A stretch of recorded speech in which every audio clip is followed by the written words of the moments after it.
বস এখন এই ভিডিওতে আমরা কয়েকটা আপডেটসও দেবো এবং সাইয়ারার ট্রেলার নিয়েও কথা বলবো। তো চলো আজকের ভিডিও শুরু করা যাক। তো সাইয়ারার ট্রেলারটা আজকে এসেছে। ট্রেলার আসার আগেই এই ছবির টিজার গান সেগুলো না আমার কাছে তো খুব ওয়ার্ক করছিল, খুব প্রমিসিং মনে হচ্ছিল। এবং যেহেতু মোহিত সুরি ওয়ারএফ তারা একসাথে আসছে, ফলে কোথাও একটা কি মনে হচ্ছে এই যে ওয়ারএফের এতদিনকার রোম্যান্স এবং মোহিত সুরির যে নিউ জেনারেশন রোম্যান্স, এই দুটো মার্জ হয়ে প্রোডাক্টটা খুব ভালো হতে পারে। মোহিত সুরি বারংবার তার মেল ক্যারেক্টারদের যেরকমভাবে প্রেজেন্ট করে, একটা লম্বা সময় ইমরান হাশমি হোক, তারপরে সিদ্ধার্থ মালহোত্রা হোক, আদিত্য রয় কাপুর হোক, প্রত্যেককে না দেখতে খুব শার্প লাগে, তাদের ওই ইন্টেন্স পারফরমেন্স আমাদের মনে থাকে। প্রত্যেকবার ওই লাভ ট্র্যাকটা কিন্তু ওয়ার্ক করে। হ্যাঁ, মোহিত সুরির লাস্ট কাজগুলো আগের মতো হয়নি, বাট মোহিত সুরির ছবি একটা লম্বা সময় ধরে আমাকে মজা দিয়েছে, আমার মনে হয় অডিয়েন্স হিসেবে আপনাদেরও দিয়েছে, এবং তার ছবির গান সেগুলো ভীষণভাবে ওয়ার্ক করে। এবার সাইয়ারার ট্রেলারটা দেখে কোথাও একটা গিয়ে মনে হচ্ছে যে মোহিত সুরির আবার সেরকম একটা ছবি আসতে পারে, যেই ছবিটা ভীষণ ভালো হলো ছবির এন্ডিংয়ের জন্য, ছবির পারফরমেন্সের জন্য, এবং সে নতুনদের থেকে এরকম পারফরমেন্স আনে যেটা অনেক প্রোডাকশন একজনকে অনেকবার সুযোগ দিয়েও সেটা হয়তো দাঁড় করাতে পারে না। আর এখানে আহান পান্ডে এবং অনিত পোদ্দার দুজনকে না খুব প্রমিসিং লাগছিল প্রত্যেকটা গানে, টিজারে। এবার সাইয়ারার ট্রেলারটা দেখে আজকে আমার যে রিয়াকশান সেটা হচ্ছে, এটা সাইয়ারা নয়, এই ছবিটা একেবারেই সাইয়ারা নয়, এটা হচ্ছে আশিকি 3।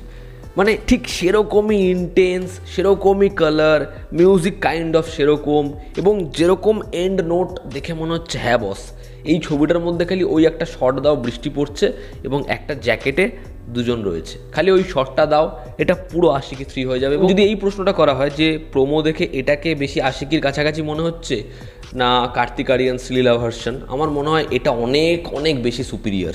তো এখানে গল্পটা বেশি রিভিল করতে চায়নি, কী নিয়ে কনফ্লিক্ট, কী হচ্ছে না হচ্ছে সে বিষয়ে আনতে চায়নি। এখানে বিষয়টাকে তারা এরকমভাবে প্রমিনেন্ট করেছে যে অনিত পোদ্দার যে ক্যারেক্টার, সে একজন রাইটার, সে একজন লিরিসিস্ট এবং সে কাজ করতে চায়, তবে তার থেকে অনেক বেশি বড় স্বপ্ন হচ্ছে আহান পান্ডের, যার এই সিস্টেম যেরকমভাবে কাজ চলছে, যেরকমভাবে প্রেস করা হচ্ছে, প্রত্যেক বিষয় নিয়েই তার সমস্যা, এবং তার স্বপ্ন হচ্ছে একদিন তাকে গোটা দুনিয়া ভালোবাসবে, সবাই তাকে ভালোবাসে এটা বলবে, এবং সে নিজেকে ভীষণ বড় একটা জায়গায় দেখতে চায়। এবং দুজনের যেরকম ধরনের দেখা, দুটো মানুষ যেরকম, সেটা একে অপরের থেকে অনেকটা ডিফারেন্ট। একজন ভীষণ অ্যারোগেন্ট, আরেকজন ভীষণ সফট। একজন যেরকমভাবে গাজা ঠাজা খায় আর কি, গালাগাল ফেলাগাল দেয়, আরেকজন ওরকম নয়, সে খুব সুইট। এবার দুজনের মধ্যে সম্পর্ক হয় একই ব্যান্ডে কাজ করতে করতে করতে করতে, এবং দুজন দুজনের প্রেমে পড়ে। কিন্তু একটা টাইম আসে যখন এই দুজন আলাদা হয়ে যায়, মেয়েটা ওকে ছেড়ে চলে যায়, মেবি কোনো একটা ইনসিডেন্ট ঘটে, কিন্তু এর গানের, এর লিরিক্সের প্রেমে সারা দুনিয়া পড়ে এবং সবাই ওকে ভালোবাসে বলে, কিন্তু যাকে এ ভালোবাসে সে একে ভালোবাসে না, এবং মেবি অন্য কারোর সাথে তার বিয়ে হয়ে যায়। তারা যে একটা থিন লাইন গল্পে রিভিল করেছে সেটা ভীষণ ইন্টারেস্টিং, সেটা খুব ভালো লাগছে। এবং পারফরমেন্স দেখুন, একটা ছবিতে যদি পারফর্মারের চোখ মুখ কথা না বলে তাহলে আর কি হলো। এখানে আহান পান্ডে এবং অনিত পোদ্দার দুজনকে খুব সুন্দর লাগছে।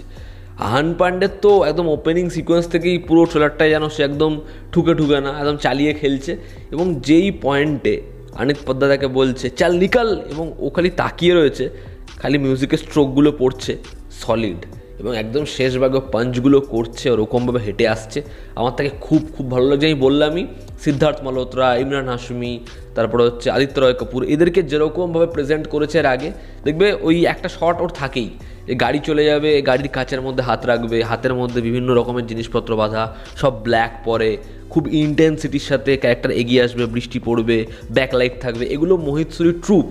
তো এটা এখানেও দেখা যাচ্ছে, ঠিক আছে। এবং যদি অনিত পোদ্দার কথা বলি, তো তাকেও না খুব কিউট লাগছে, ভালো লাগছে, কিছু কিছু জায়গায় পারফরমেন্স আমার মনে হচ্ছে যথেষ্ট ভালো। এবার গোটা ছবি দেখলে বোঝা যাবে, তবে দুজনের কেমিস্ট্রিটা ওয়ার্ক করছে, এবং সবথেকে ইম্পর্টেন্ট হচ্ছে গান।